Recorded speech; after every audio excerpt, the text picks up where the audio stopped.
Chers amis, fidèles téléspectateurs de Lumen Christi TV, chers frères et sœurs dans le Christ, merci à nouveau d'être là ce jour, jeudi 27 mars 2025, pour la méditation de l'évangile de ce jour, tiré de Luc 11, versets 14 à 23.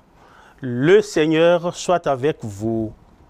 Évangile de Jésus-Christ selon saint Luc. En ce temps-là, Jésus expulsait un démon qui rendait un homme muet. Lorsque le démon fut sorti, le muet se mit à parler et les foules furent dans l'admiration. Mais certains d'entre eux dirent, « C'est pas Belzéboul, le chef des démons, qu'il expulse les démons. » D'autres, pour le mettre à l'épreuve, cherchaient à obtenir de lui un signe venant du ciel. Jésus, connaissant leurs pensées, leur dit, « Tout royaume divisé contre lui-même devient désert. Ces maisons s'écroulent les unes sur les autres. Si Satan lui aussi est divisé contre lui-même, comment son royaume tiendra-t-il? Vous dites en effet que ce n'est pas Belzéboul que j'expulse les démons. Mais si ce n'est pas Belzéboul que moi je les expulse, vos disciples, par qui les expulsent-ils? Dès lors, ils seront eux-mêmes vos juges. En revanche, si ce n'est pas le doigt de Dieu que j'expulse les démons, c'est donc que le règne de Dieu est venu jusqu'à vous. Quand l'homme fort et bien armé garde son palais, tout ce qui lui appartient est en sécurité. Mais si un plus fort survient et triomphe de lui, il lui enlève son armement auquel il se fiait et il distribue tout ce dont il l'a dépouillé. Celui qui n'est pas avec moi est contre moi. Celui qui ne rassemble pas avec moi disperse. Acclamons la parole de Dieu.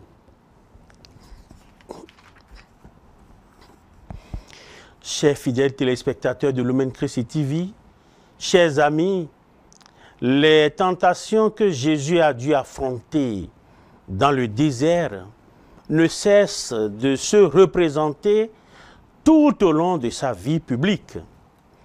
Pour le mettre à l'épreuve, nous dit saint Luc dans notre péricope, comme ce sera souvent le cas dans l'Évangile, certains demandent à Jésus un signe du ciel pour témoigner de sa toute-puissance divine. Oui, Dieu donnera des signes, Dieu donnera ses signes, mais ce ne seront pas ceux de la puissance, ce seront ceux de l'humilité. Le signe de Dieu sera le signe de la croix.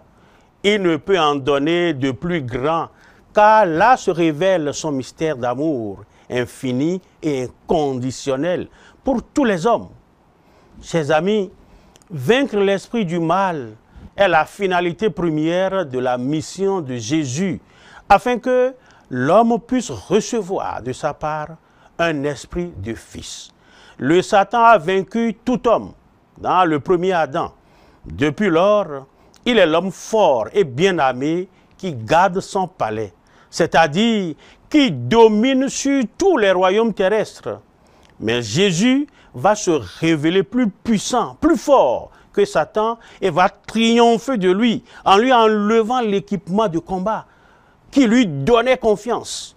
Jésus dépouille Satan de toutes ces âmes qui sont celles de l'avoir, l'âme du pouvoir, l'âme du paraître, lorsqu'il meurt sur la croix, dépouillé de tout. C'est alors qu'il donne ou qu'il redonne à l'homme ce que le démon lui avait volé au jardin d'Éden.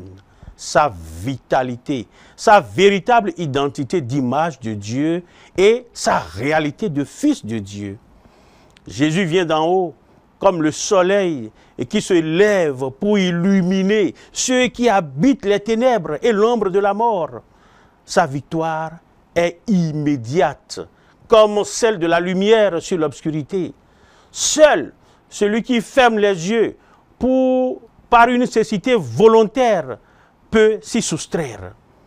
Devant qui refuse la lumière ou s'imagine ne pas avoir besoin d'être illuminé par la grâce divine, Jésus demeure impuissant.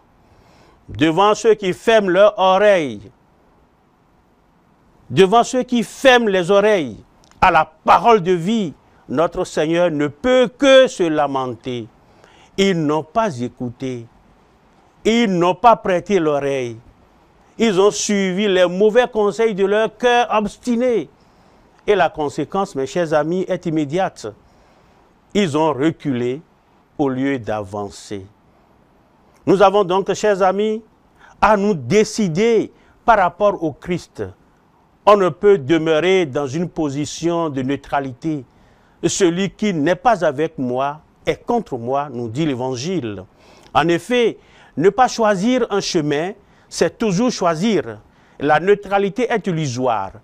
Ne pas se décider pour Dieu, ce n'est pas le choisir. Et donc, choisir la voie qui s'oppose à lui, la voie qui conduit à la mort. Et Albert Einstein disait, le monde ne sera pas détruit par ceux qui font le mal, mais par ceux qui les regardent sans rien faire.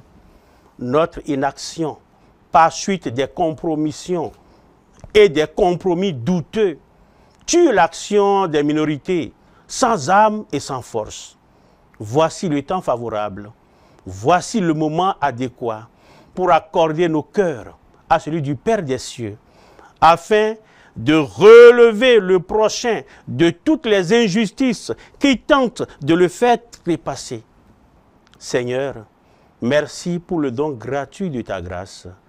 Que ta lumière vienne démasquer cette aliénation et qui pourrait bien nous habiter, de nous prendre pour ces hommes forts qui, croyant se suffire à eux-mêmes, ne ressentiraient pas la nécessité de ta grâce. Ne permets pas que nous soyons aveugles à la main que tu nous tends dans chaque événement de notre existence. Amen. Le Seigneur soit avec vous et que Dieu Tout-Puissant vous bénisse, le Père, le Fils et le Saint-Esprit.